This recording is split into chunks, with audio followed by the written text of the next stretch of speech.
கடையேழு வள்ளல் பாரி கடையேழு வள்ளல்களில் ஒருவரான பாரி பரம்பு மலையை ஆட்சி செய்தவர். தனது தேர்தலில் முல்லை கொடி படர்ந்து கிடந்ததால் அந்த முல்லை கொடி பரவுவதற்கான தனது தேரை கொடுத்தவர். நன்றி.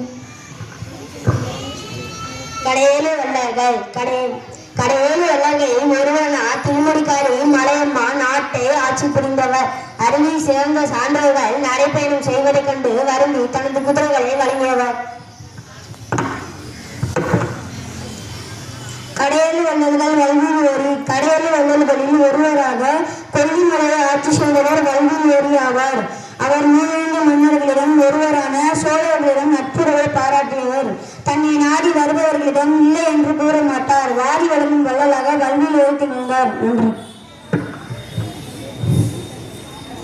ஆயண்டீரன் கடையேழு வள்ளல்களில் ஒருவரான ஆயண்டீரன் பெரிய மலையை ஆட்சி புரிந்தவர்.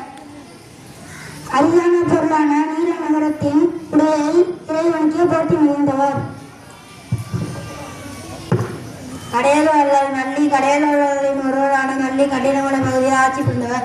தனது மலைப்பகுதியில் வாழ்ந்த மக்களுக்கு தனது அனைத்து பொருட்களையும் தானமாக வழங்கியவர். பேகன் கடையேழு வள்ளல்களில் ஒருவரான பேகன் பழனி மலையில் ஆட்சி செய்தார். மலை மேல் கண்டு நாடு வழி குழுவிற்கு அடிமையான எண்ணி தனது 10 சதவீதம் பெற்றினார்.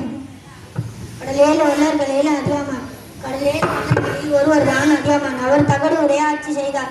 நீண்ட ஆயிலை தரும் அபுருக நெல்லி கண்ணே அவ்வையிற்கு தந்தான்.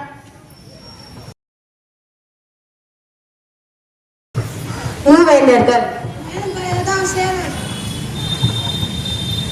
தான் சேரர். மூவன் தமிழகத்தை ஆட்சி செய்த மூவேந்தர்களின் முதல் வேந்தர் தான் நான். என்னுடைய தலைநகரம் கரூர். என்னுடைய சின்னம் வில் அம்பு. என்னுடைய நாட்டில் சிறப்பாக இருக்கக்கூடாது மலைப்பொருட்கள். நான் தான் சோழர். தமிழகத்தை ஆட்சி செய்த மூவேந்தர்கள் சோழர்கள் முக்கியமானவர்கள். சோழர்களின் தலைநகரம் தஞ்சாவூர் ஆகும். சோழர்களின் கொடி புலிக்கொடி. சோழ நாட்டில் சோழடத்து என்ற பழமொழிக்கு ஏற்ப சோழ நாட்டில் நெல் விளைச்சல் அதிகமாக இருந்தது. நான் தான் பாண்டியன். தமிழகத்தை ஆட்சி செய்த மூவேந்தர்களில் மதுரையை தலைநகரமாக கொண்டு ஆட்சி செய்த பாண்டிய மன்னன் நான். எனது சின்னம் இரட்டை மின்கு கொண்ட கொடியாகும். எனது நாட்டில் விளையும் முத்துக்கள் உலக சிறப்பு வாய்ந்தவை. ஐதினை குறிஞ்சி மலையும் மலை சார்ந்த இடமும் குறிஞ்சி நிலமாகும். குறிஞ்சி நில கடவுள் முருகன் ஆவார். குறிஞ்சி நில மக்கள் நிலவாழ் மக்கள். குறிஞ்சி நில மக்களின் உணவு தேனும் பிணைமாவும் ஆகும்.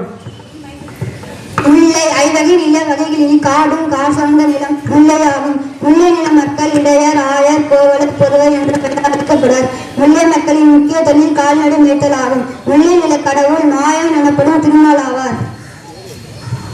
மருதம் வயலும் வயல் சார்ந்த இடமும் மருத நிலமாகும். மருத நிலத்தின் மக்கள் உழவன் உலதி. மருத நிலத்தின் கடவுள் மலை கடவுளான இந்திரன்.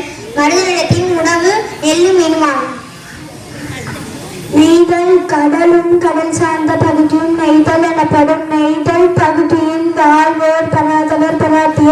நெய்தல் பகுதியின் முக்கிய தொழில் மீன் பிடித்தல் ஆகும். நெய்தல் பகுதியின் கடவுள் மாயனோ. நன்றி வணக்கம். பாலை மணலும் மணச்சார்ந்த பகுதியும் பாலை திணை ஆகும். இங்கு கொற்றவை தெய்வமாக வழிபடுவார்கள். மறவர் மற்றும் எளினர் என்ற மக்கள் இங்கு வாழ்கிறார்கள். வளம் குறைந்த இப்பகுதியில் வாழும் மக்கள் வீரம் நிறைந்தவர்கள்.